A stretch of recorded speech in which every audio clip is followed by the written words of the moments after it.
नमस्कार. आता 1-2 दिवसाचा गॅप पडतो आपल्यामध्ये. कारण की सातत्याने लिहिणं सहज शक्य असतं. पण त्याची अंमलबजावणी करता आपल्याला 2-3 महिन्याचा वेळ लागतो. आणि बरेचशी राजकारणी माणसं आणि मुख्य कार्यकर्ते त्याच्यातील अग्रगण्य राजा म्हणजे रामभाऊ हे अंमलबजावणी करतात म्हणून लेखनाचं सार्थ झाल्यासारखं वाटतं. ॲक्च्युली हे लेखन मीमांसापोटी किंवा आत्मसन्मानासाठी नाही आहे, तर हे लेखन आहे भारत विश्व उद्धारण्या जी आपली दत्तमाऊलीची तळमळ आहे, ती तळमळ जशीच्या तशी चक्रधर स्वामींनी आपल्यामध्ये ओतलेली आहे. आणि जडजीवांचा उद्धार करता आज जवळ 12 वर्ष किंवा 10 वर्षाचा वेळ गेला आणि त्याच्यात 5 वर्ष सतत आपण रात्रंदिवस कष्ट करून जडजीवन उद्धारण आणि परमेश्वरी कृपेच पात्र झालेलो आहे. त्याचा साक्षात्कार मोठा होता, पण सांगण्यासारखा नाही आहे. का की सांगितल्यावरती ते साक्षात्कारी देव असतात, ते मग परत भेटायलाच येत नाही आपल्याला. बरं, तर विषय आहे 0044चा. म्हणजे फक्त 4 तासाने किंवा 5 तासाने स्वामींचा साक्षात्कार आपल्याला होत असतो, फक्त 4 तासाने. आणि आजचा विषय आहे नवे युग स्वीकारावे. आता तुम्ही सगळे जनतेने, राजा प्रजा, आमदार खासदार, मंत्री महोदय किंवा कॅबिनेट मंत्री किंवा उच्च पक्षश्रेष्ठी यांनीसुद्धा नवे युग स्वीकारावे. आता याच्यात विरोधी पक्षाला मी स्थान देत नाही, कारण की त्यांना आपण थोडासा सुद्धा आपण त्यांना संधी दिली की ते डोक्यावर चढायला बघतात. आणि माझ्या पायाखाली आता कौरव सैन्य भरपूर तयार झालेलं आहे, पण माझ्याकडे कसं आहे, भस्म सिद्धांत आहे. साईबाबांची चूल ही आपल्या पूर्वजांची चूल आहे, आणि त्या चुलीला आपण होम हवन करून राक्षसाला मात्र आपण जेरीस आणत असतो. बरोबर. आता तुमच्याही भरपूर चुका आहेत विरोधी पक्षवाल्यांच्या. तुम्ही वास्तविक देशाच्या कल्याणासारखं वागायला हवं आहे आणि देशाला उच्च कोटीची हातफळी तयार करून एक उच्चांकावरती न्यायला हवं आहे. खरं तर श्रावण महिन्याची ही अतिशय सुंदर नैसर्गिक अनुकंपा आपल्याला घाटकोपरच्या घरातसुद्धा प्राप्त झालेली.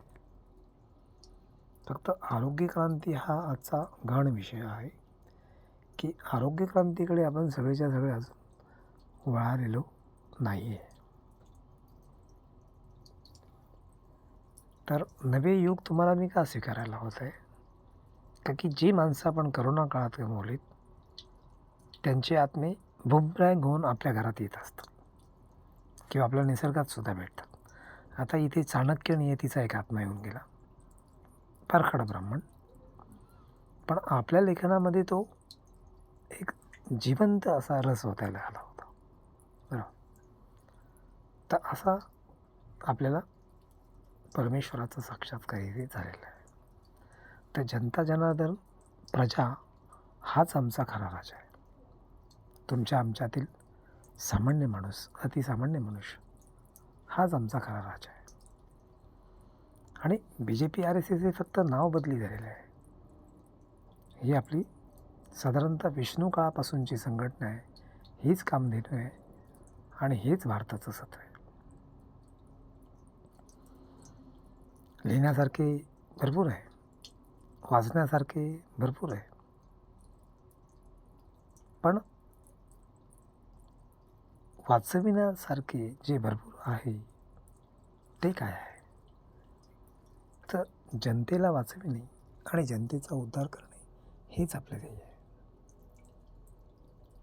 ग्रंथ, इच्छा, प्रबंध दररोज अर्धेच ठेवावं लागत आहे, कारण की वेळी काळाच्या मर्यादा आपल्याला आहेत. आणि जी आता गणित चालू आहे पृथ्वीवरती, त्या गणिताप्रमाणेच आपल्याला कलियुगात वागावं लागत आहे. अशा प्रकारे मी तुमचा एक छोटासा सेवक आहे, जनतेचा आणि राजदरबारीसुद्धा. तर इथे बऱ्याचशा नेत्यांची नावं मी टाकलेली आहेत आणि काही सामान्य माणसं पण याच्यामध्ये. तर विषय धीर गंभीर असा आहे की आपण सर्व एक विचार व एक तत्वाने विश्वतत्व जगाचे अर्थ जे आपल्या मनात बसवले आहे, म्हणजे विश्वाचे अर्थ प्रसवले माझे मनी, ते सत्व घेऊन आलो लक्ष्मण बाण जनता जनार्दनासाठी. आता वास्तविक तुम्हाला मी ते सुपरमॅनच्या रूपात दिसत आहे, पण मी अतिशय सामान्य माणूस आहे. बघा आता हा धनाचा जो खजिना आहे, हा आपल्याला देण्यासाठी बरेचसे देव उतावळे झालेले आहेत. आणि माझं रूप असं असल्यामुळे मी काही घेत नाही, दाता आहे. बरं, आई लक्ष्मी कुबेर ही जो 3 वर्षापासून आपल्या घरात नंबर लावून बसले की आमचं बाळ कधी काय घेत आहे, पण मी काहीच घेत नाही त्यांच्याकडून. बरं, आणि इथे जे चित्र आहे असा प्रेमाचा भोकेला आहे.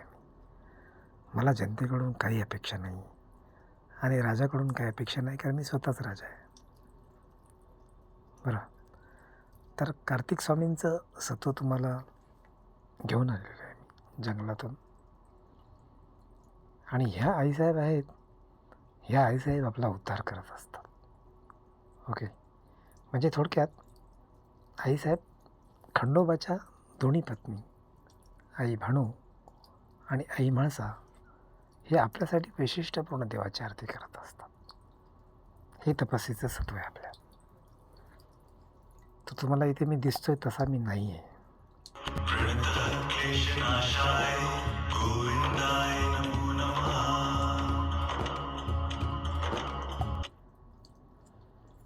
आणि प्रजेवरती माझं पूर्ण लक्ष आहे. अतिशय बारीक तळमळीने असं मच्छिंद्रनाथाचं आसन लावून मी तपस्या करत असतो जंगलात. तर या तपस्येसाठी आपला खूप आटापिटा चालल्या त्या श्रावण महिन्यात. आणि बाबा आपल्याकडून हे सगळं करून घेतात. न चुकता बाबा आपल्याकडून सर्व प्रकारच्या साधना करून घेत आहेत. तर तिरंगा यावर्षी मी असा नटवला आहे बघा, कारण की तिरंगा नटवण्याचं कारण असं आहे की माझी मिलिटरी आज इतकी छान नटलेली आहे तिकडे कर्तव्यपथावरती, की ती मिलिटरी बघून मला खूप आनंद झाला की अनेक प्रकारच्या बिल्डिंग आणि जीवजंतू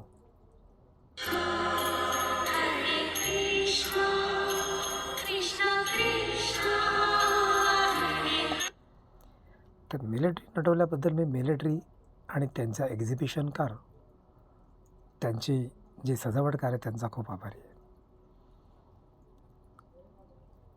आणि इकडे बघा, तुम्हाला मी घरातील एक चित्र दाखवतो. हे सगळे श्रीकृष्ण आहे आपल्या घरामध्ये.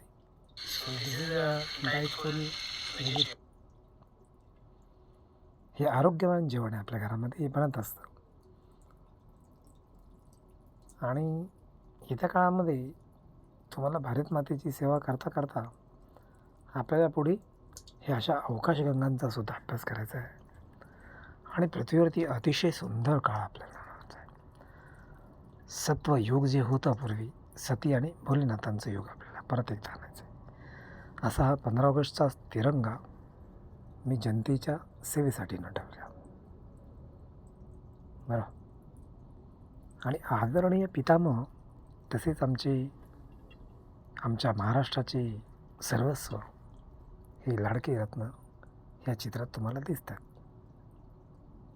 ओके, तर असा हा प्रबंध होता आपला. स्वामी समर्थ. जय भारत माता. उद्या परत भेटू आपण.